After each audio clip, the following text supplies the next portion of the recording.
শুভ সকাল, সবাইকে আমন্ত্রণ জানাচ্ছি এখন টিভির স্বাস্থ্য বিষয়ক নিয়মিত আয়োজন আরোগ্য নিকেতনে। আজ আমরা কথা বলবো ক্যান্সার বিজয়ী 3 জন যোদ্ধার সাথে। তাদের সাথে আসলে আমরা গল্পই করব।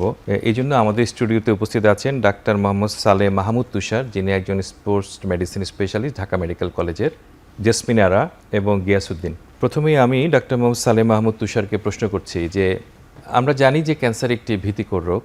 এই শব্দটি ভীতিকর যে কোনো মানুষের জন্য। একটা সময়ে আমরা যখন ছোট ছিলাম তখন বলতাম যার হয় ক্যান্সার তার নাই রক্ষা, বা ক্যান্সার মানে নিশ্চিত মৃত্যু। আপনার যখন এই রোগটা হলো বা প্রথম ধরা পড়লো, আপনার কীরকম অনুভূতি ছিল? জি, অনেক ধন্যবাদ স্যার। আসসালামু আলাইকুম এবং সবাইকে শুভ সকাল। আসলে যখন এই ক্যান্সার শব্দটা কারো আসে, মানে আমরা সবার কাছেই তো একটা ভীতিকর অবস্থা, কিন্তু ব্যক্তিগতভাবে যখন আমি ক্যান্সার আক্রান্ত মানে ডায়াগনোস হলো, সেই সময়টা আসলে খুবই অন্যরকম একটা, মানে একদম জীবনটা অন্যরকম হয়ে যাওয়ার মতো একটা পরিস্থিতি হয়। আমি ভাগ্যবান অবশ্যই নিজেকে বলি সবসময়, কারণ আমি হচ্ছে গিয়ে একজন ক্যান্সার সার্ভাইভাল এবং এটা চিকিৎসার মাধ্যমে এবং মহান সৃষ্টিকর্তার কৃপায় আসলে পেয়েছি। তো ভাগ্যবান বলে আমি আরেকটা কারণে, কারণ আমার কিন্তু মাল্টিপল টাইম ক্যান্সারটা ধরা পড়ে এবং ফিরে আসে না, আমারটা রিকার করে না। 3টা ডিফারেন্ট ক্যান্সার, 3টা ডিফারেন্ট ইনসিডেন্টেই ক্যান্সার হয়, নতুন ক্যান্সার 3টা। এবং জীবনের 3টা পর্যায়ে আমি ক্যান্সারে আক্রান্ত হই, 3টা নতুন ক্যান্সারে। খুবই রেয়ারলি, আমি মেডিকেল সায়েন্সেও স্যার আপনারাও জানেন, ভেরি ভেরি রেয়ার যে এটা রিকার না, মানে আমার আগের ক্যান্সারটাই ফিরে এসেছে এরকম না, নতুনভাবে ক্যান্সার, মানে এরকমও যে হতে পারে এটা আমারই জানা ছিল না। আমি নিজে ডাক্তার হওয়ার পরও যখন আক্রান্ত হই তারপরে আচ্ছা এটাও হতে পারে। তো এবং এই জিনিসটা আমার হয় জীবনের 3টা বিভিন্ন পর্যায়ে। আমি এটা সবাইকেই বলার চেষ্টা করি। আমার প্রথম ধরা পড়ে 2003 সালে, যখন আমি মেডিকেল স্টুডেন্ট। হঠাৎ করে আমি খেলাধুলা করতাম খুবই, এই কারণে এখন স্পোর্টস সায়েন্সে, স্পোর্টস মেডিসিনে আমি কাজও করি। তো খুব খেলাধুলা করতাম, কিন্তু কোমর ব্যথা থাকে সব সময়, এবং যার কারণে আমি অন্যান্য অনেক টেস্ট করি, কিন্তু কোনোই কারণ খুঁজে পাওয়া যায় না। সবাই ভাবে যে খেলাধুলা, আমি একটু যেহেতু ফাস্ট বোলিং করতাম তার কারণে হচ্ছে। যেহেতু এমআরআই করেও কোনো কিছু পাওয়া গেল না, তখন হচ্ছে গিয়ে আমি শুধুমাত্র ব্যথানাশক ওষুধটা খেয়েই পার করছি, এবং ব্যথানাশক ওষুধ খেয়ে আমি খেলাধুলাও চালিয়ে যাচ্ছি। তো তারপরে আমার 2 বছর পরে অন্য আরেকটা কারণে আমার একটু ইউরিনারি ইনফেকশন হচ্ছে এবং ইউরিন দিয়ে ব্লাডও যাচ্ছে, এরকম একটা উপসর্গ যখন হয় তখন আমার আরেকটা এমআরআই করা হয়, এবং তখন কন্ট্রাস্ট এমআরআই করার কারণে স্পাইনে ওই ইয়েটা আপটেক হয়, এবং 2 বছর আগের এমআরআইয়ের সাথে ম্যাচ করে দেখা যায় যে ওই টিউমারটা তখনও ছিল, বাট সামহাও মিস করে গিয়েছে, বিকজ ওই সময় নতুন এমআরআই এসেছে এবং কন্ট্রাস্ট ছাড়া বোঝাও যায়নি। তো 2003 সালে যখন ধরা পড়ে, তারপরে আমার ইমিডিয়েটলি অপারেশনের জন্যই বলা হয়, যেহেতু স্পাইনাল কর্ডের টিউমারটা ধরা পড়ে। এবং কিন্তু আমি তখন কিছুই বুঝতে পারতেছিলাম না ক্যান্সার হয়েছে, একটা ইয়াং তো, যে সব কিছু হয়ে যাবে, আচ্ছা জীবনটা তো তখন আমি শুরু করিনি, জানিও না। তখনের ভীতিটা ওই রকম পর্যায়ে ছিল না, সব কিছু মেডিকেল স্টুডেন্ট আর কি, সব কিছু অর্থহীন মনে হয়, আবার ছাড়াও ভাব লাগতেছে, এরকম একটা পর্যায়ে ছিলাম। তারপরে যখন আমার অপারেশনটা হয়, সেই সময় আমার অপারেশনটা প্রায় 9 ঘন্টার মতো অপারেশন হয়। সেই সময় অপারেশন থিয়েটার থেকে আমাকে যখন আইসিইউতে রাখা হয়, এবং আইসিইউ থেকে আমি যখন জ্ঞান ফিরতেছে, তখন আমি রিয়েলাইজ করি অ্যাকচুয়ালি আমি একদমই মানে খুবই ভয়াবহ একটা অবস্থা থেকে ফিরে আসলাম, মানে মৃত্যুর কাছাকাছি পর্যন্ত হয়তো, মানে আমার ফিলিংসটা আর কি ওইটা, কিন্তু তার আগে আমি এটা বুঝতে পারিনি। এরপরে এরপরে আমি দীর্ঘ 5 বছর ওই যে সার্ভিলেন্স প্রোগ্রামের মধ্যে যে থাকতে হয়, নিয়মিত পরীক্ষার মাধ্যমে আমারটা রিকার করছে কিনা, মানে ডাক্তারের বলে দিল যেহেতু আমার আর্লি এজ, যে কেমোথেরাপি না দিয়ে আমাকে সার্ভিলেন্সে থাকতে হবে। ওই ফলো আপের মধ্যে থাকছি আমি, এবং আলহামদুলিল্লাহ 5 বছরের মধ্যে কোনো রিকার করলো না, কারণ আমারটা এপেন্ডাইমোমা ছিল, রিকার করার সম্ভাবনাই বেশি ছিল, কিন্তু আলহামদুলিল্লাহ হলো না। যখন এরকম না আসে তখন কিন্তু ক্যান্সার সার্ভাইভাল হিসেবেই এটা চিহ্নিত করে দেওয়া হয়, এবং আলহামদুলিল্লাহ আমি ফিরে আসলাম। তারপরে আমি আবারও হায়ার স্টাডিজের জন্য আমি যাই ইউকেতে, যখন গিয়েছি, এবং 2012 সালের শেষের দিকে আমার বাবার একটা ক্যান্সার ধরা পড়ে এবং সেই জন্য আমি দেশে ফিরে আসি।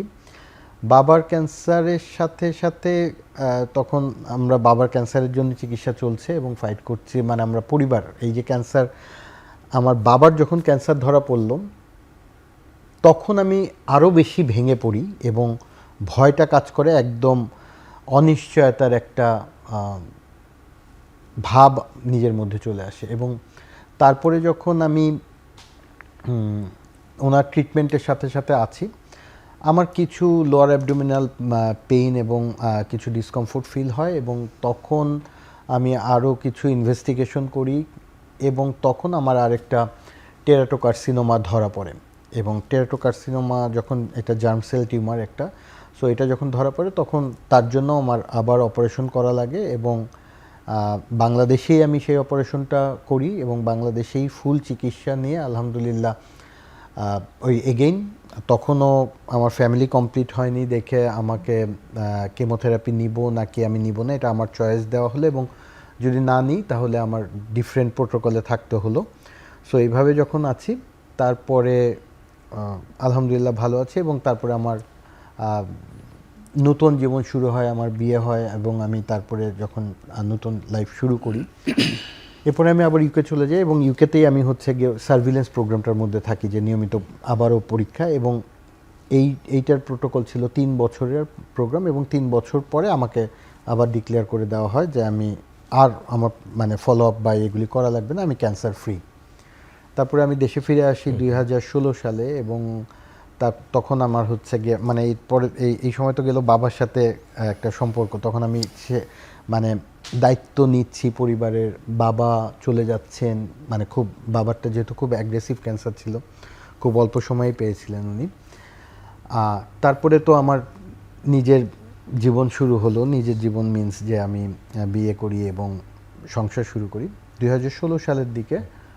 2017 সালে আমি হচ্ছে যখন শুরু করি তখন আমার ওয়াইফ তখন প্রেগনেন্ট শেষের দিকে।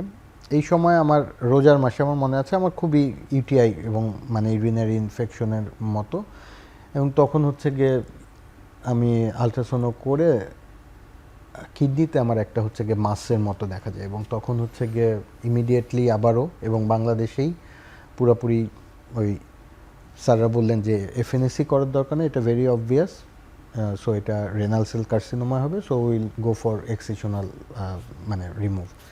এবং তারপর আমার আবারও রেনাল সেল কার্সিনোমার জন্য বাংলাদেশেই অপারেশন হয় এবং চিকিৎসা করি এবং 2016 সাল থেকে তারপর তো কোভিডের সময় পুরো জার্নিটা পার করলাম এবং তখনকার সময় যে আমার সন্তান আসবে এবং আমার একটা আনসার্টেনিটি, কিছুই হচ্ছে না। সো ক্যান্সারের যে শব্দটা আমার জীবনে এসেছে আমি অ্যাকচুয়ালি 3টা ডিফারেন্ট ভাবে এই শব্দটাকে উপলব্ধি করেছি, যে একটা সময় হাল ছেড়ে দেওয়া, একটা সময় না, প্রচণ্ডভাবে ফাইট করতে হবে, বেঁচে থাকার ইচ্ছা, বাঁচতে হবে, আমার ভবিষ্যৎটা একটা ইয়ে। সো একটা জীবনে দেখলাম যে অ্যাপেন্ডাইমোমা, একটা হলো টেরাটোকার্সিনোমা, আরেকটা হলো রেনাল সেল কার্সিনোমা। আমার দ্যাটস আ রিয়েলি গ্রেট মানে ডিফারেন্ট এক্সপেরিয়েন্স আসলে। সো আলহামদুলিল্লাহ 3টে মেজর অপারেশনের পরে সবাই এখানে অনেকেই বলে যে আহা তুমি তো হচ্ছে অনেক একটা ইয়ে, বরং আমি বলি আলহামদুলিল্লাহ আল্লাহ আমাকে একটা মানুষ, আমি নিজে ফিজিশিয়ান হিসেবেও দেখেছি অনেক, আমি আমার নিজের বাবাকেই তো দেখেছি ক্যান্সারের পরে 4 মাসও সময় পাননি, অনেক ক্যান্সারেরই গল্পগুলি এরকম, কিন্তু আমি আলহামদুলিল্লাহ 3টাই বড় ধরনেরই ক্যান্সার এবং আলহামদুলিল্লাহ আমাকে আল্লাহ সেই তৌফিক দেন, সেই ব্লেসিংস আল্লাহ আমাকে দিয়েছে, আর্লি ডায়াগনোসিস হয়েছে এবং আমি ট্রিটমেন্টটা যথাযথ নিতে পেরেছি, কারণ ক্যান্সারের ট্রিটমেন্ট নিতে পারার সামর্থ্যটাও একটা অনেক কঠিন। এই গল্পটাই আর কি আমার বিভিন্ন ধাপে বিভিন্ন রকম ভাবে ফিল করেছি। আবার আমি আসবো, আমরা একটু এখন আরেকজন সার্ভাইভার আছেন আমাদের মধ্যে, জেসমিনারা। আসসালামু আলাইকুম, ভালো আছেন আপনি? আলহামদুলিল্লাহ ভালো আছি।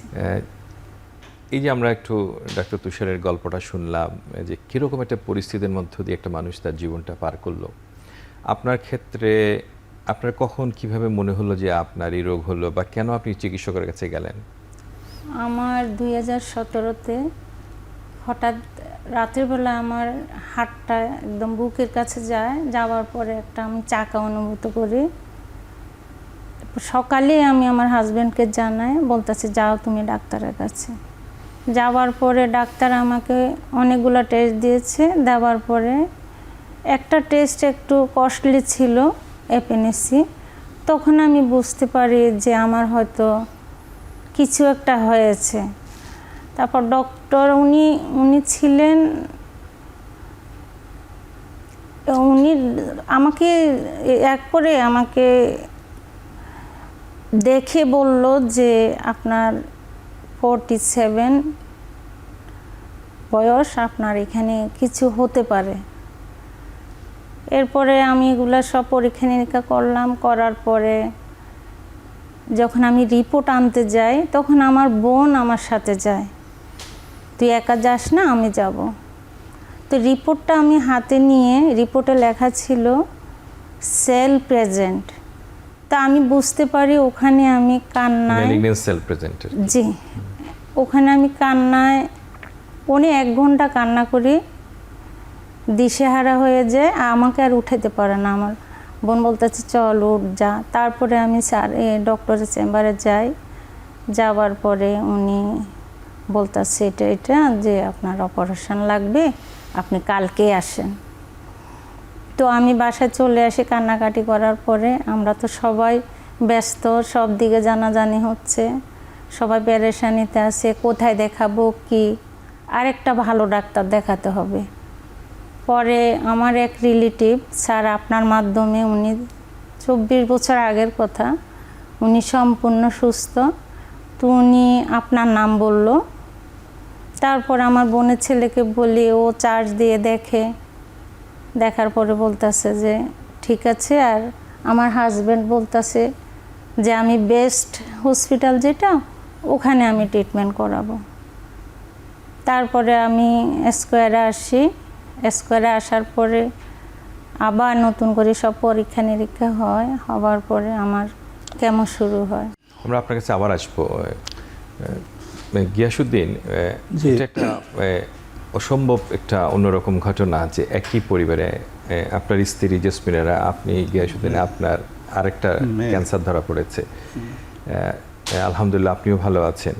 তো আপনার এই যে স্ত্রীর চিকিৎসা হলো, ক্যান্সার হলো, এর মধ্যে আপনি সবসময় এসছেন, সবসময় সাথে ছিলেন। এই যে স্ত্রীর যখন ক্যান্সার হলো, তখন আপনার অনুভূতিটা কি ছিল, এবং এরপরে আপনার যখন হলো তখন কীরকম লাগলো, অনুভূতি কীরকম ছিল? অনুভূতি, আমি তো এটার পিছনে অনেক দিন চলাফেরা করছি। আমার মেয়ে মারা গেছে একজন লিউকেমিয়ায় 2009 সালে, 5 বছর। খুবই দুঃখজনক আসলে। তার 8 বছর পর আমার ওয়াইফের ব্রেস্ট ক্যান্সার দেখা দেওয়ার পরে আমি তো এমনিই হতাশ, সব দিক থেকে হতাশ। এখন আমার ওই মেয়ের জন্য আমি, আমার যাই কি ছিল, আমি ঢাকা সেটেল ছিলাম। ও মারা যাওয়ার পর আমি ঢাকা থেকে দেশের গ্রামের বাড়িতে চলে যাই। ওর 8 বছর পর আমার ওয়াইফের এটা নিয়ে তো দিশেহারা। এই যে আপনার ওই সময়টা যে একটা মানে কষ্টের অনুভূতির কথা বললেন, কষ্ট তো অনেক হয়েছে, এটা মানে দিশেহারার মধ্যে ছিলাম। কোনো আর আপনার যখন ধরা পড়লো, জি, আমার ধরা পড়ার পরে তো আমি অনেকটা অন্যরকম হয়ে গেছি, মানসিকভাবে বিপদগ্রস্ত হয়ে গেছি। আচ্ছা জেসমিনেরা, যখন আপনার স্বামীর এই রোগটা ধরা পড়লো, তখন আপনার এই বিষয়টা কেমন মনে হচ্ছিল? কারণ এটি একটি সাংঘাতিক ঘটনা যে একটি পরিবারের 3টি মানুষ। হ্যাঁ, আমি ওকে অবশ্য বলতাম যে তোমার কাশি হচ্ছে, ডাক্তারের কাছে যাও, এখন তো অনেক রোগ জীবাণু।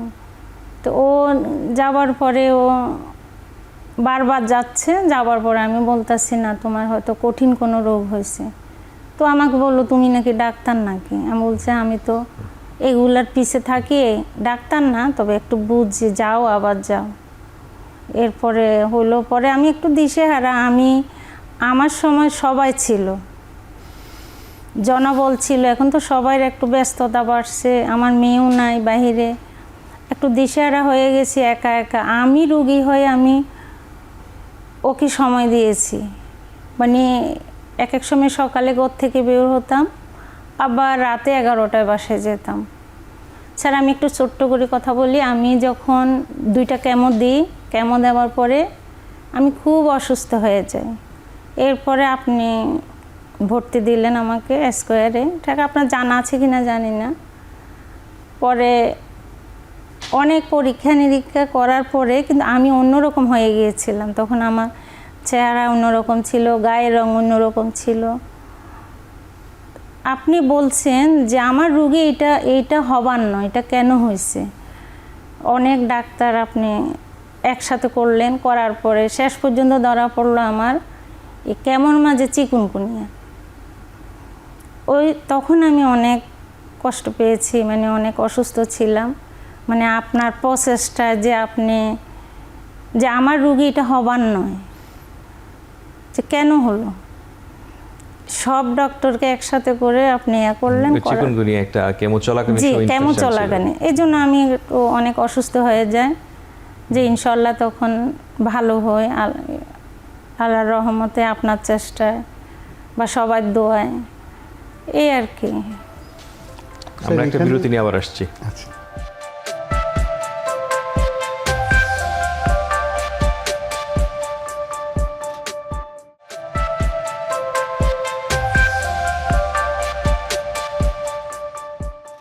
তুষার, আমরা তো ওনাদের দুজন ক্যান্সার বিজয়ী মানুষের কথা শুনলাম। একটি পরিবারে 3টি মানুষ জি স্যার। ক্যান্সারের মানে এমন অবস্থাটা হয়েছে, পরিবারের প্রত্যেকে, আমার পরিবারও ক্যান্সারের গল্প আছে, প্রত্যেকের পরিবারই ক্যান্সারের গল্প। ক্যান্সার একটি আসলে এখন এমন একটা রোগে রূপান্তরিত হয়েছে। বিশ্ব স্বাস্থ্য সংস্থার মহাপরিচালক একসময় বলেছিলেন, অনেক আগে, প্রায় 20-25 বছর আগে উনি বলেছিলেন যে ক্যান্সার এমন একটি রোগ হবে যে প্রত্যেকটা পরিবারের মধ্যে কেউ না কেউ ক্যান্সারে ভুগবে, এরকম একটা পরিস্থিতি তৈরি হবে। আমরা এখানেই দেখতে পাচ্ছি যে আমরা এখানে যে 4 জন বসে আছি, প্রত্যেকেরই পরিবারে কেউ না কেউ ক্যান্সার আক্রান্ত, একাধিক। তা আমার বাবাও প্যানক্রিয়াটিক ক্যান্সারের রোগী ছিলেন, তারও একটা বিশাল গল্প। আমি তখন মেডিকেল ইউনিভার্সিটির ক্যান্সার ডিপার্টমেন্টের চেয়ারম্যান, বাংলাদেশ মেডিকেল ইউনিভার্সিটি। ওই সময় আমার বাবার প্রথম প্যানক্রিয়াটিক ক্যান্সার ধরা পড়ে। আপনি রোগী চিকিৎসা করা একটা জিনিস, অন্যকে চিকিৎসা করা একটা জিনিস। যখন নিজের একান্ত আপন ঘনিষ্ঠ কারো হয়, তখন সেই কষ্ট মানে শেয়ার করা যায় না আসলে। তো আব্বার চিকিৎসা শেষ পর্যন্ত, আব্বার প্যানক্রিয়াটিক ক্যান্সার তো খুবই মারাত্মক একটা রোগ, এটা যখনই ধরা পড়ে তখন স্টেজ 4-এ চলে যায়। আব্বা চিটংয়ে থাকতেন, তো যখন ধরা পড়ে যায় তারপরে তো শেষে তো আব্বা মারাই গেলেন, এই রোগেই মারা গেলেন। খুব বেশি দিন বাঁচেন নাই, ধরা পড়ার মাত্র 2 মাস পরেই মারা যান। তো ওই সময়টা কর্তব্য, দায়িত্ব, চিকিৎসা করা এবং সন্তান হিসেবে বাবাকে দেখা, এইটা আসলে খুবই কষ্টকর। ইভেন ওই সময়কার কথা মনে পড়লে আমার এখন অনেক কষ্ট লাগে। তো এই কষ্টগুলো কিন্তু মানুষ কেউ বুঝতে পারবে না, যে ইন্টারনাল যে সিচুয়েশনগুলো আমরা, যে প্রত্যেকটা মানুষ যে কিসের মধ্য দিয়ে যাই। তো এখানে আমি একটু একটা কোশ্চেন করতে চাই, যে আপনি তো স্যার ক্যান্সারের রোগী নিয়েই সারাদিন ডিল করছেন, ইভেন ফ্যামিলি মেম্বারদের, আপনার নিজের বাবার চিকিৎসা করেছিলেন। অ্যাজ এ মানে চিকিৎসক পয়েন্ট অফ ভিউ থেকেও তো এটা সবসময় ট্রমার কাজ করে। আমার কোশ্চেনটা একটু অন্যভাবে, যে এই যে ট্রমাটা, এখন আমিও মানে একজন চিকিৎসক হিসেবে কিন্তু অনেক রুগী পাই, বা রুগীরা আমার কাছে আসে বিভিন্ন সমস্যা নিয়ে। আমি যখন কথা বলি জানতে পারি যে অনেকের পরিবারেই এই ক্যান্সারের রোগ, অনেকের না, বেশিরভাগেরই পরিবারে কারো না কারো নিকট পরিবারের মধ্যে এটা পাচ্ছি। এটা কিন্তু আমি যখন ইন্টার্নি করি 2007 সালের দিকে, তখনকার গল্প কিন্তু এরকম ছিল না। আমার মনে আছে আমাদের মেডিসিন ওয়ার্ডে 30টা বেডের মধ্যে 3টা বেড ছিল অ্যালোকেটেড, যেখানে হচ্ছে গিয়ে কেমোথেরাপির জন্য ভর্তি রোগী হতো, 3টা, এটাই ছিল। এখন আলাদা ওয়ার্ড পুরা ক্যান্সার ট্রিটমেন্টের জন্য রাখা হচ্ছে। এই যে, এবং এটার সংখ্যাটা সারা পৃথিবীতেই আশঙ্কাজনক হারে বাড়ছে। WHO যেটা মহামারী হিসেবেই বলা যাচ্ছে না এখনও অনেক ক্রাইটেরিয়ার কারণে, কিন্তু এটা আসলে সেই দিকেই যাচ্ছে। এখানে স্যার আপনার কি মনে হয় যে কেন এই মানে প্রবণতাটা অনেক বেশি, আমাদের দেশে কিন্তু হারটা অনেক দ্রুত হারেই বাড়ছে? আমাদের দেশে এটা বড় সমস্যা হলো, আমি যখন ন্যাশনাল ক্যান্সার ইনস্টিটিউটে জয়েন করি, এটা হলো 1993 সালে। 93 সালে ফেব্রুয়ারি মাসে আমি জয়েন করি ওখানে। আমাদের কথা ছিল যে এটা ক্যান্সার রেজিস্ট্রি করবো আমরা বাংলাদেশের সারা বাংলাদেশের পপুলেশন বেসড জনসংখ্যা ভিত্তিক এবং হসপিটাল ভিত্তিক, কিন্তু আমরা সেটা সামহাও করতে পারিনি। এটাই সত্য যে বাংলাদেশে কিন্তু খুবই মানে ব্যাপক হারে ক্যান্সার বাড়ছে। কেন বাংলাদেশে ক্যান্সারের রোগী বা দ্রুত বাড়ছে তার অন্যতম কতগুলো কারণ আমার কাছে যেগুলো মনে হয় আর কি, যে আমাদের একটা ন্যাশনাল ক্যান্সার কন্ট্রোল স্টাডি তৈরি হয়েছিল 2009 সালে। ওটা বেসিক্যালি আমার হাতেই হয়। ওটা 2009 থেকে 15 সাল পর্যন্ত ছিল। তো ওখানে যে পয়েন্টগুলো আমরা উল্লেখ করেছিলাম তার মধ্যে একটা ছিল যে আমাদের অন্যতম হলো টোব্যাকো, তামাকজনিত ক্যান্সার। যে আমরা যদি স্মোক করি সেটা একটা, অথবা আমরা যদি তামাক, সুপারি এগুলো যদি চর্বণ করি, সাদা পাতা ইত্যাদি, 30% ক্যান্সার কিন্তু তামাকের কারণ হয় আমাদের দেশে, হয়তো আরেকটু বেশিও হতে পারে। আরেকটা হলো অকুপেশনাল হেলথে, যেমন চট্টগ্রামে যদি আমরা জাহাজ শিল্প দেখি, ওখানে অ্যাসবেস্টসে, ওটা কিন্তু আমাদের অনেক খনিজ আছে, ধাতব খনিজ, ভারী ধাতু যেগুলো আমাদের মাটিতে থাকে, আর্সেনিক সহ। আর্সেনিকও কিন্তু ক্যান্সার করে। তো এইগুলো কিন্তু মাঝে মাঝে আমরা দেখি না নিউজের মধ্যে, যে জামালপুরে নিজে দেখলাম বেগুনের মধ্যে এটা পাওয়া গেল। তো এগুলো কিন্তু, আরেকটা হলো ক্রোমিয়াম, আমাদের যে টেনারিগুলো আছে, টেনারিতে একটা বজ্র পদার্থ যে তৈরি হয় সেটার মধ্যে ওই বজ্র দিয়ে কিন্তু তৈরি হয় পোলট্রি ফিড তৈরি হয়, এবং ওইটার মধ্যে যে ক্রোমিয়াম থাকে অনেক হিট করার পর দেওয়ার পরে ওখানে ক্রোমিয়ামগুলো থেকে যায়। তো থেকে গেলে ওগুলো দিয়ে যখন তৈরি হয়, ওগুলো মানে মুরগি খাচ্ছে, হাঁস খাচ্ছে, অথবা অন্যান্য পশু প্রাণী যারা খাচ্ছে তাদেরকে আমরা নানা ফিডের মধ্যে দিচ্ছি। ইভেন এমনকি আমরা মাছকেও খাওয়াচ্ছি, পুকুরের মাছকেও খাওয়াচ্ছি। তাতে ওগুলো কিন্তু আবার আমাদের বাচ্চাদের মধ্যে চলে আসতেছে, বা ইয়াংদের মধ্যে, বিভিন্ন জনের মধ্যে চলে আসছে। আমি এটা নিয়ে, তার মানে খাদ্যের মধ্যে, খাদ্যে ভেজালও কিন্তু প্রায় 30% ক্যান্সার আক্রান্ত হওয়ার ঝুঁকি আছে কিন্তু। তারপরে ভেজাল খাদ্য আমাদের, যেমন ইউরিয়া দিয়ে আমরা কি করি, যে মুড়িগুলোকে সাদা করি আমরা। ওই অনেক ব্র্যাক অয়েল আছে যে অনেক, ওইসব দিয়ে আমরা কিন্তু করার সময় যে আমরা জিলাপি তৈরি করি, জিলাপিতে রঞ্জক পদার্থ যেগুলো টেক্সটাইলে ইউজ করার কথা, ওগুলো কিন্তু সবই কার্সিনোজেন। ওগুলো আমরা কিন্তু ওই যে আমাদের রমজানে বিভিন্ন খাবার দাবারে বা বিভিন্ন ভাজি টাজিতে আমরা কিন্তু ওই রঞ্জক পদার্থটা ব্যবহার করি, যেটা ভেজিটেবল ডাই না। তাতে কিন্তু খাদ্য ভেজালও কিন্তু আমাদের সেটা বিরাট কারণ কিন্তু। তো সিলেটে যে আমাদের যে একটা খুব নাম করা যে হাওড় আছে, ওখানে কিন্তু মাঝে মাঝে আমরা দেখি যে মাছ মরে ভেসে উঠছে। ওই অঞ্চল থেকে কিন্তু আমি অনেক ইসোফেজিয়াল ক্যান্সার, স্টোমাক ক্যান্সারের পেশেন্ট পাই, এবং চট্টগ্রাম থেকেও পাই, কক্সবাজার থেকে পাই। ওই যে আরেকটা সমস্যা হলো যে আমাদের শুটকি মাছের মধ্যে যখন আমরা পোকা করি, ডিডিটি ব্যবহার করি, এখনও কিন্তু করা হয়, এখনও করা হয়। তো সেগুলো কিন্তু স্টোমাক ক্যান্সার করে। তা এই যে আমরা কতগুলো কারণ বললাম, এছাড়া কিন্তু কতগুলো ইনফেকশন আছে স্টোমাকের, আমরা বলি Helicobacter pylori, human papilloma virus যেমন সার্ভাইকাল ক্যান্সারের জন্য দায়ী। এরকম অনেকগুলো ইনফেকশনও কিন্তু ক্যান্সার সৃষ্টি করার জন্য দায়ী। পারিবারিক একটা সম্পর্ক জেনেটিক মিউটেশনের কারণে হতে পারে, এইটার প্রবণতাটাও কিছুটা বাড়তি দেখা যাচ্ছে আগে। একদম আমি এইটার কোনো ব্যাখ্যা কি আছে স্যার? এটা নিয়ে আমরা যেটুকু বলতে পারি যে ফ্যামিলিয়াল ক্যান্সার সিনড্রোম যেটাকে আমরা বলি, একসময় তো হিউম্যান জিনোম সম্পর্কে আমাদের খুব একটা ধারণা ছিল না, যে জেনেটিক্স সম্পর্কে। কিন্তু এখন তো মাশাআল্লাহ যে আমাদের কাছে অলমোস্ট 100% হিউম্যান জিনোমের ইনফরমেশন বা অ্যাটলাস আছে আমাদের কাছে। এটা আগে ছিল না। এখন আমরা কিন্তু বের করতে পারি যে নেক্সট জেনারেশন সিকোয়েন্সিং দিয়ে আমরা কিন্তু বুঝে নিতে পারি যে কোন রোগীটার কোন জিনের সমস্যা হয়েছে। মানে আমরা তো জানি যে একটা মানুষের শরীরে একটা কোষ থাকে, কোষের ভিতরে নিউক্লিয়াস থাকে, নিউক্লিয়াসের ভিতরে ডিএনএ থাকে, ওই ডিএনএর মধ্যে জিন থাকে। জিনগুলো বেসিক্যালি তৈরি হয় কোডন বা আমরা অ্যামাইনো অ্যাসিড থাকে, তার মধ্যে দুটো যদি নষ্ট হয়ে যায় তখন কিন্তু এটা চরিত্র বদল করে ফেলে, তখন ক্যান্সার তৈরি হয়।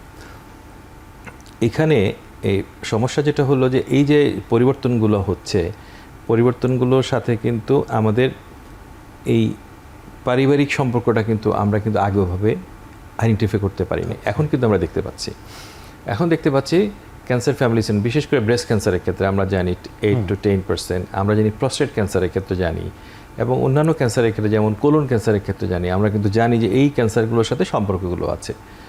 ইভেন ফুসফুসের ক্ষেত্রেও কিছু আমরা জানি, কিন্তু অন্যান্য ক্যান্সারগুলোর ক্ষেত্রে আমাদের হাতে খুব বেশি ইনফরমেশন এই মুহূর্তে নাই।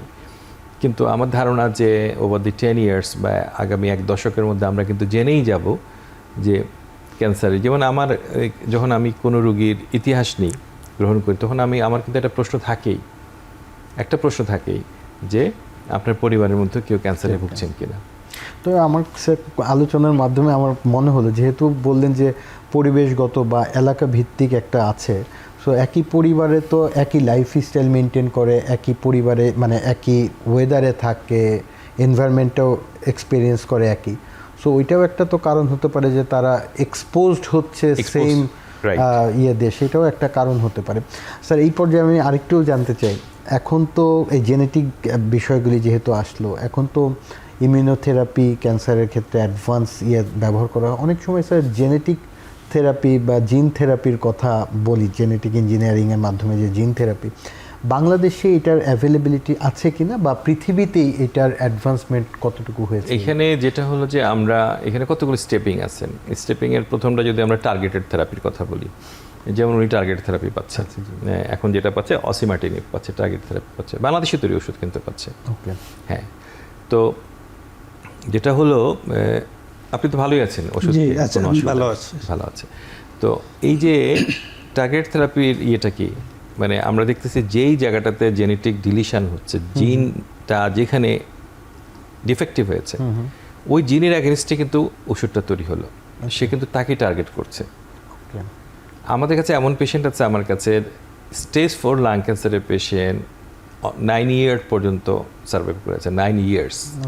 রিসেন্টলি আমার কাছে এসছে আবার অন্য একটা সমস্যা নিয়ে, কিন্তু almost 9 years stage 4 lung cancer শুধু টার্গেট থেরাপির উপর ছিল। ঢাকা মেডিকেল কলেজের একজন, ও যখন স্টুডেন্ট ছিল, ওর মা আর কি, এখন তিলোত্তমা তার মা, তো এখন কিন্তু 9 বছর হয়েছে, এর মধ্যে ডাক্তারও হয়ে গেছে, ও অন্য জায়গাতে নিজে প্রফেশনে চলে আসছে। এটা হলো টার্গেট থেরাপি গেল।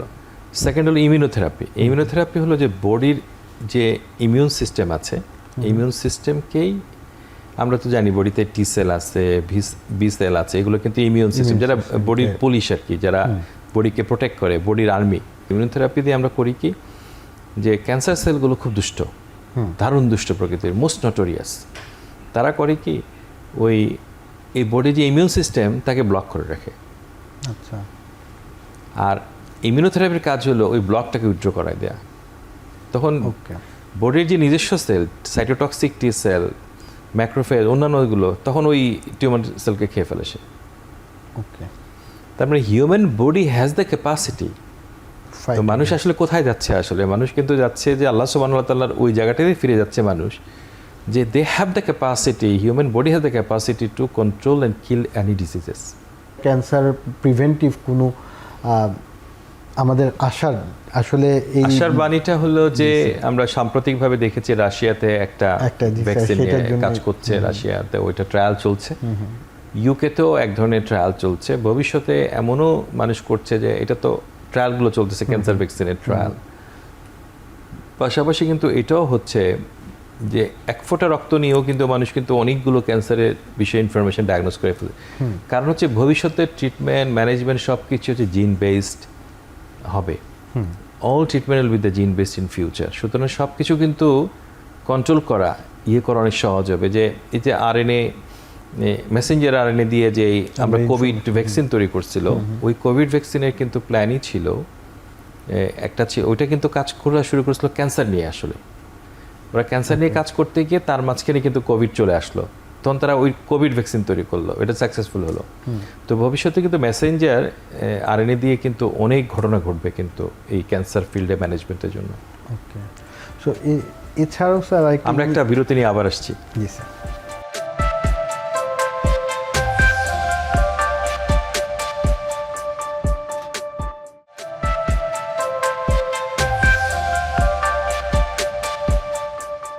তুষার, আপনি বিরতিটা কি যেন বলছিলেন?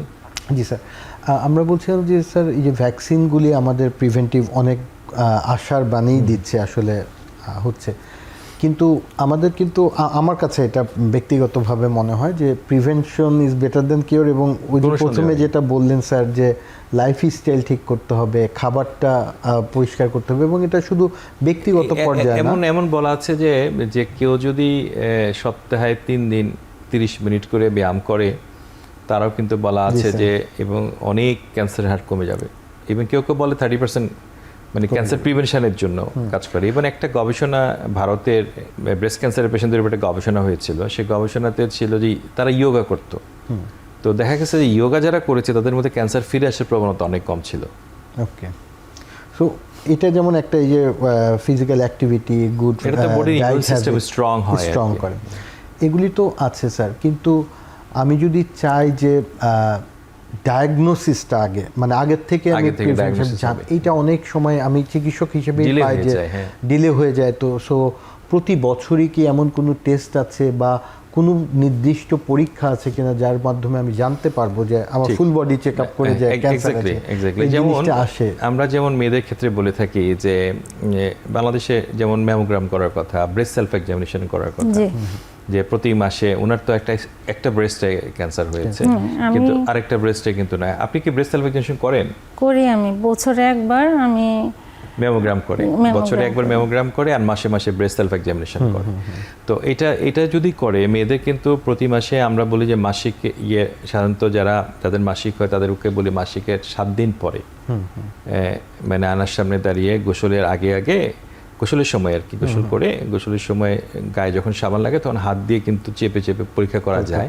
স্তন যদি পরীক্ষা, তখন কিন্তু চাকা বা পিণ্ড অনুভব করা যায়, তখন কিন্তু ডাক্তারের শরণাপন্ন হতে পারে। আর যাদের মাসিক বন্ধ তারা কিন্তু মাসের যে কোনো একটা দিন ফিক্স করবে। তো এটা কিন্তু তাদেরকে আর্লি একটা ধারণা পাওয়া যায় আর কি, এটা কিন্তু ইউজফুল আর কি, ইউজফুল।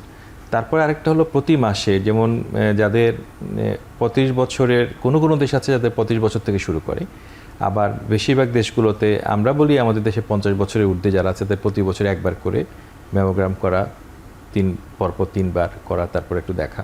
আবার কোনো দেশে 55 বছর আছে, ইউরোপে কোনো দেশে 35, কোনো দেশে 40। এটা ওই দেশের আর্থিক সামর্থ্যের উপর নির্ভর করে, কারণ ম্যামোগ্রাম মোটামুটি কস্টলি আর কি। এটা একটা হলো স্তন ক্যান্সারের জন্য। লাংয়ের জন্য আমরা যেটা বলি, আপনি কি ধূমপান করতেন মনে আছে? না, আমি কখনো ধূমপান করি করতো না। না। তো ওনার কিন্তু এডিনোকার্সিনোমা লাং ছিল, বা উনি টার্গেটেড থেরাপির উপরেই আছেন এখন। তো এখন ফুসফুসের জন্য যে আমরা জানি ধূমপান একটা বড় ইস্যু, ওইটাও কিন্তু একটা প্রতিরোধের জন্য একটা বড় ইস্যু, কারণ 30% ক্যান্সার তো ধূমপানের জন্য। তো এটা অ্যাওয়ারনেস করা বড়, কিন্তু কিভাবে আমরা এটাকে ডায়াগনোস করতে পারি? আমি বলি যে সিম্পল একটা এক্সরে ক্যান হেল্প, একটা এক্সরে ক্যান হেল্প করতে পারে। আবার কি হেল্প করতে পারে? আমরা বলি লোডো সিটি স্ক্যান, যেটা বাংলাদেশে আছে এখন, লোডো সিটি স্ক্যান করলে যারা 15 বছরের বেশি বা 20 বছরের বেশি স্মোক করেছেন, সিগারেট খেয়ে, তারা কিন্তু ইজিলি তাদের কিন্তু প্রতি বছর একবার করে এটা করতে হবে। লোডো সিটি স্ক্যান করলে আমরা কিন্তু ইজিলি আগে ছোট টিউমার ধরে ফেলতে পারি। আর ছোট টিউমার ধরে ফেলতে পারলে অপারেশন করে একটা মানুষকে কিন্তু ভালো রাখার সুযোগ তৈরি হয়ে যায়। এবং 5 cm-এর নিচে, 5 সেন্টিমিটার নিচে যদি কোনো টিউমার আগেই ধরে ফেলা যায়, দেখা যাচ্ছে সার্জারি করা যায়, non small cell lung cancer ক্ষেত্রে সেটা কিন্তু সার্ভাইভাল মোর দেন 5 years পসিবল কিন্তু। তো স্তন ক্যান্সারের ক্ষেত্রেও আমরা জানি ব্রেস্ট কনজারভেটিভ সার্জারি করা যায়। এখন তো আমরা আর মাস্টেক্টমি আগের মতো করি না। এই যে সিচুয়েশনটা ডেভেলপমেন্ট হয়েছে, তাহলে আমরা 2টা বড় ক্যান্সারের কথা দেখলাম। আরেকটা হলো যে আমরা বাংলাদেশের একটা বড় ক্যান্সার হলো সার্ভাইকাল ক্যান্সার। তো ওখানেও কিন্তু আমরা যদি human papilloma virus anti vaccine, আমরা 2008 সালে প্রফেসর সাবেরা যখন এটা করেন, ওনার একটা কো ইনভেস্টিগেটর আমিও ছিলাম। বাংলাদেশে যখন ট্রায়ালটা হয় আর কি, আমরা বাচ্চাদের উপর ট্রায়াল করি, তো মেয়েদের উপরে ওরা দিস রেজাল্ট ওয়াজ এক্সেলেন্ট। তারপর থেকে বাংলাদেশে এটা শুরু হলো। এটা কিন্তু আবার এখন মেয়েদের না শুধু, এটা বলছে ছেলেদেরও দিতে বলছে, এরা oral cancer, head neck cancer, যদি হিউম্যান প্যাপিলোমা ভাইরাস জনিত যে ক্যান্সারগুলো আছে এগুলোতে এটা কাজ করে।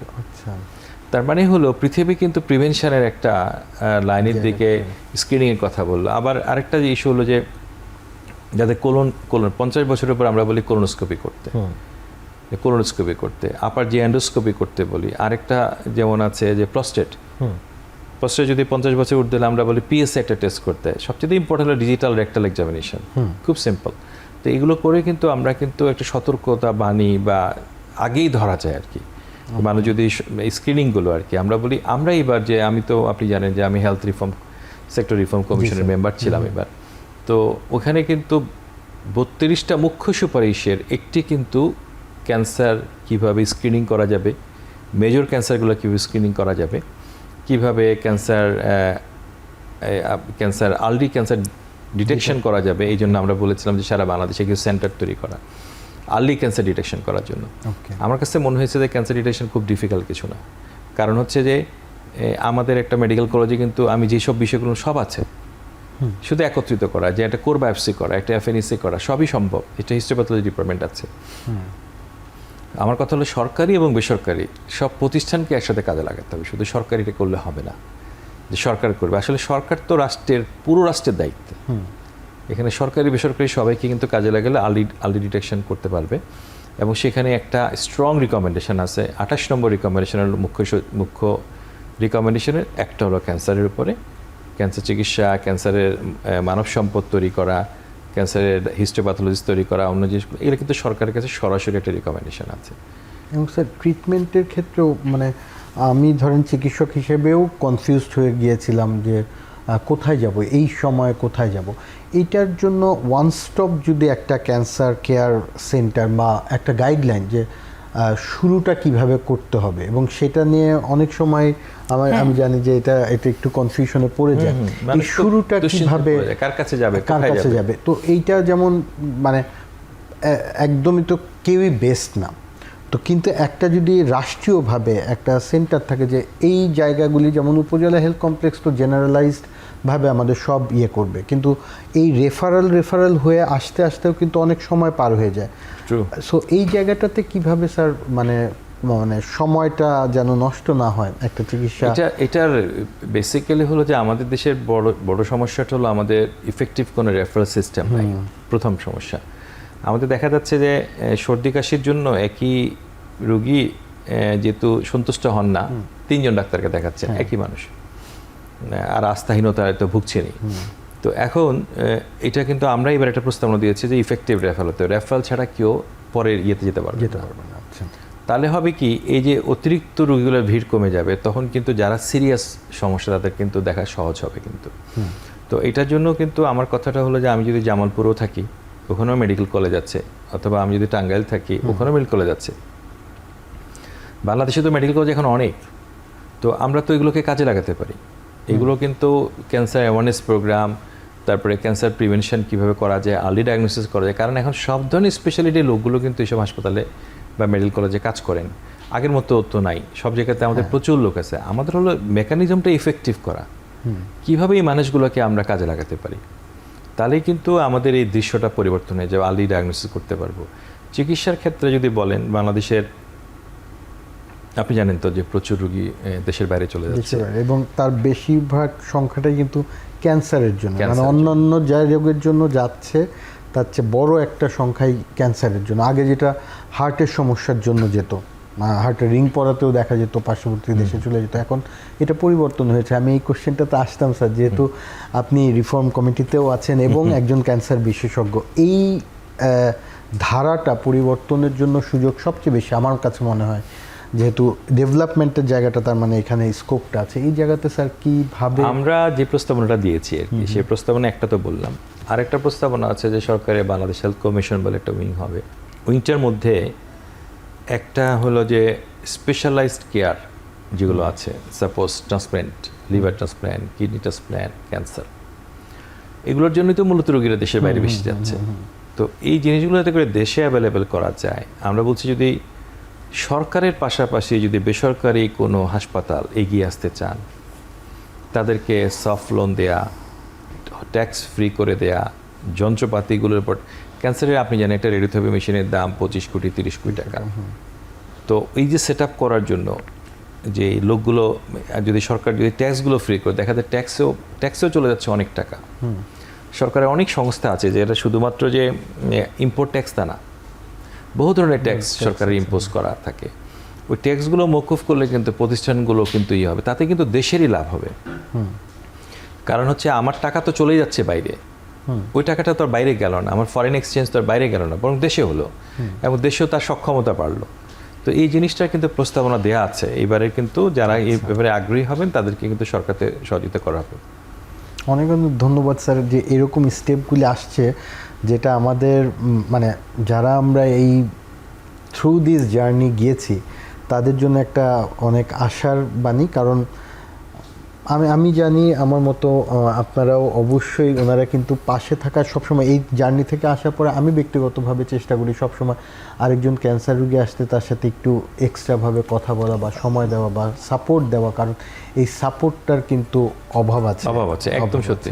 একটা বিরতি নিয়ে আবার আসছি।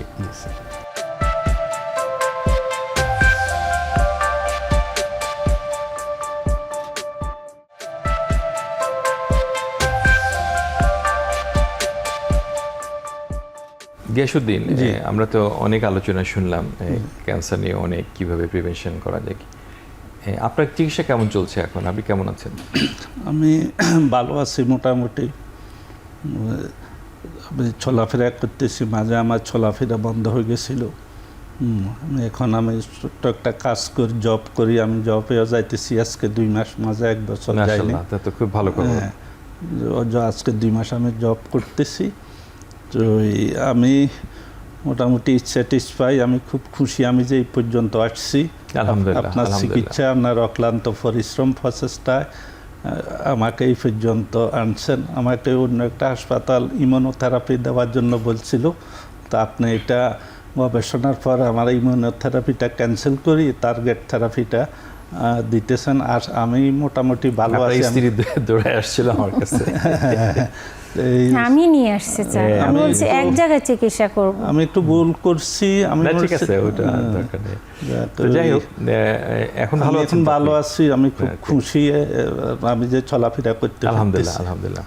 জেসমিনেরা, আপনার এই যে আপনি একজন ব্রেস্ট ক্যান্সার সার্ভাইভার, তো আপনি তো মোটামুটি কিছু পড়াশোনা করেছেন মনে হয়। কি করেন আপনি এমনিতে পেশাতে? আমি কোনো এক সময় শিক্ষকতা করতাম।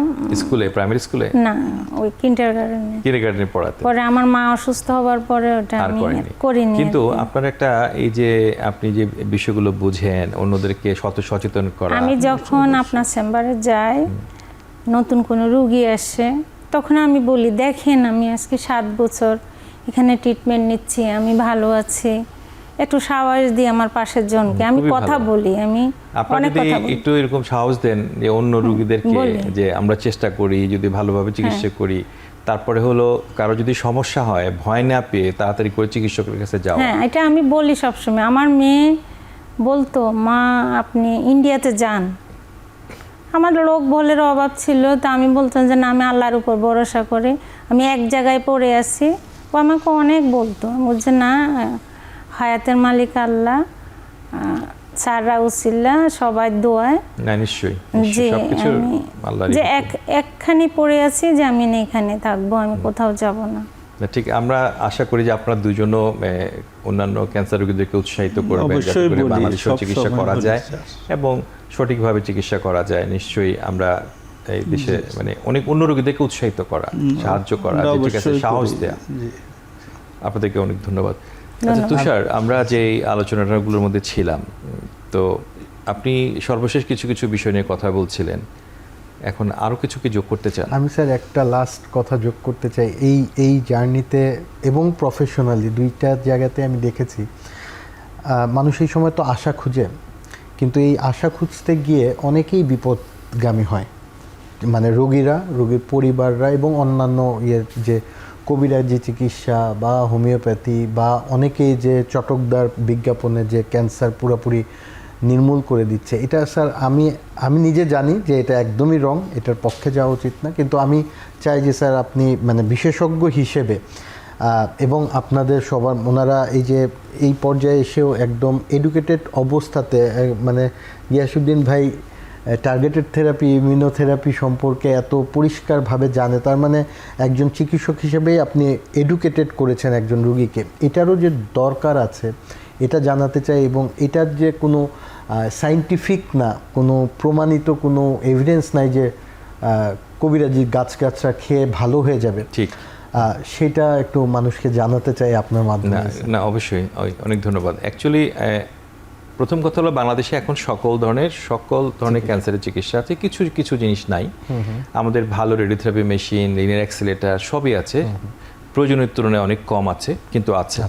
আমাদের ভালো ভালো সার্জন আছে, গাইনি অনকোলজিস্ট আছে, কেমোথেরাপির লোকজন আছে, রেডিয়েশন থেরাপির ভালো, মানে বাংলাদেশ কিন্তু ঠিক আগের জায়গায় নেই, কিন্তু ইনভেস্টমেন্ট বাড়লে বাংলাদেশের পরিস্থিতিটা পরিবর্তন হয়ে যাবে। তার মানে এই দেশেও কিন্তু সম্ভব ভালো চিকিৎসা করা, এবং অ্যাওয়ারনেস বিল্ড আপ করলে আগের চেয়ে তো অনেক বেড়েছে অ্যাওয়ারনেস, কিন্তু এটা যথেষ্ট না। আসলে আর্লি ডায়াগনোসিস করাটা খুবই জরুরি। আর ডাক্তাররা হলো সবচেয়ে নিজেদের বিশেষ করে নেগলেক্ট করে, তাদেরও আমি মনে করি সচেতন হওয়া উচিত। এবং আমরা যদি সবাই মিলে এই কাজগুলো থেকে একটু সবার জন্য কাজ করি, সবাই মিলে যদি একত্রে কাজ করি, যেমন তুষার কাজ করছে অলরেডি আপনার বিভিন্ন কাজে করে, আর আমি যে এই সমস্ত প্রোগ্রামগুলোর সাথে যুক্ত হই, অন্যতম প্রধান কারণ হলো যে আসলে সোশ্যাল অ্যাওয়ারনেস তৈরি করা, মানুষের মধ্যে এই বিষয়গুলো নিয়ে আলোচনা করা, যাতে করে মানুষ যেন মুক্ত বুদ্ধি চর্চা করতে পারে এবং অ্যাওয়ারনেস হয়। আমার মনে আছে একবার গ্রামীণ ব্যাংক থেকে টেলিমেডিসিন আমরা করছিলাম আর কি, যশোরের প্রত্যন্ত অঞ্চলে ঢাকায় বসে, ওখান থেকে একটা রুগী দেখলাম, একজন বৃদ্ধা নারী, দেখেই বোঝাচ্ছিল তার ব্রেস্ট ক্যান্সার হয়েছিল যখন উনি ইয়েতে ক্যামেরার সামনে দেখালো আমাকে। কিন্তু উনি এত প্রত্যন্ত অঞ্চলের, ওখানে কিন্তু মানে যোগাযোগ ব্যবস্থা খুব অপ্রতুল ছিল সেই সময়টাতে। তার মানে অনেকগুলো কাজ কিন্তু আমরা এখান থেকেও বসে করতে পারি। আধুনিক প্রযুক্তি আমাদেরকে এখন অনেকভাবে সাহায্য সহযোগিতা করে। তবে আসার কথা যে বাংলাদেশের রুগীরা, ক্যান্সার রুগীদের, কোভিড-19 তো আমরা চিকিৎসা বন্ধ করিনি, অনলাইনের মাধ্যমে। অনলাইনে, হ্যাঁ। ও কোভিডের সময় যেটা হচ্ছে, কোভিডের সময় আমরা অনেক রোগী অনলাইনে দেখতাম। ইভেন আমার একটা হলো যে আমি যদি দেশের বাইরেও কখনো যাই, তখনও কিন্তু অনলাইনে পেশেন্ট দেখি, যে পেশেন্ট যেগুলো ফলো আপ বা অন্যান্য বিষয়গুলো আছে সেগুলো দেখি, মানে এই টেলিমেডিসিনের ইয়েগুলো আমাদের প্র্যাকটিসে। তো আজকে এই জিনিসটা ভালো লাগে যে আমাদের দেশেও ক্যান্সার চিকিৎসা করা সম্ভব হচ্ছে। যখন আমি ইন্টার্ন করতাম, আপনি যেমন বলেছেন যে ইন্টার্নের সময় যে বিষয়গুলা একটা ওয়ার্ডে গিয়েছিল, আমি ইন্টার্নের সময় প্রথম একটা স্টোমাক ক্যান্সার পেশেন্টকে 5FU দিই। তখন রুগীদের যে কষ্ট, বমি, এটা সেটা অনেক কষ্ট ছিল সে সময়টা, কিন্তু আলহামদুলিল্লাহ বর্তমান সময় নাই, অনেক পরিবর্তন হয়েছে এখন। কিন্তু আমার সময় কিন্তু ওটা ছিল 7-8 বছর পরে, ওর সময় এটা একটু টোটালি নাই। আমার শূন্যের কোটায় আমার কথা জ্বর হয় নাই, বমি হয় নাই, কিছুই হয় নাই, আলহামদুলিল্লাহ কোনো এফেক্টেড হয়নি। তো আপনাদের সবাইকে ধন্যবাদ। আমরা ক্যান্সার নিয়ে যে ক্যান্সার বিজয়ীদের গল্প শুনলাম, আমি মনে করি বাংলাদেশের ক্যান্সার রোগীরা আশা দেশে চিকিৎসা নিতে সাহস করবেন, এবং এই দেশে তাহলে অনেক বৈদেশিক মুদ্রাও আমাদের দেশে সেভ হবে। পাশাপাশি যারা উদ্যোক্তা আছেন, ক্যান্সার রোগীদেরকে হেল্প করতে চান, আমার মনে হয় তাদের উচিত হলো বাংলাদেশে ইনভেস্ট করা, কর্পোরেট সোশ্যাল রেসপন্সিবিলিটি থেকে ইনভেস্ট করা, এবং এখানে ক্যান্সারের অনেক সেন্টার তৈরি করা, যাতে করে সকল ক্যান্সার রোগী বাংলাদেশের চিকিৎসা পেতে পারে। আপনাদের তিনজনকে স্টুডিওতে আজকে আসার জন্য অনেক ধন্যবাদ। ধন্যবাদ স্যার। আপনাকেও ধন্যবাদ স্যার।